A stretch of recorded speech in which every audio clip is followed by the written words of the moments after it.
learning करोगे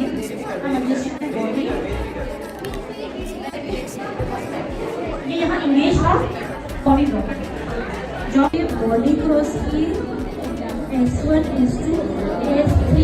ये anterior ये है ना S3 से कम करके उसको पीछे ले आई थ्रस्ट बॉडी ड्रॉ यही चीज पोस्टीरियर है तो इसको मैं ऊपर लेके जाऊंगी S2 के ऊपर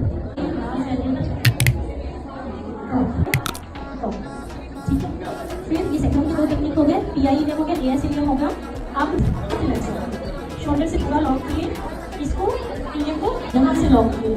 ठीक है एंड देन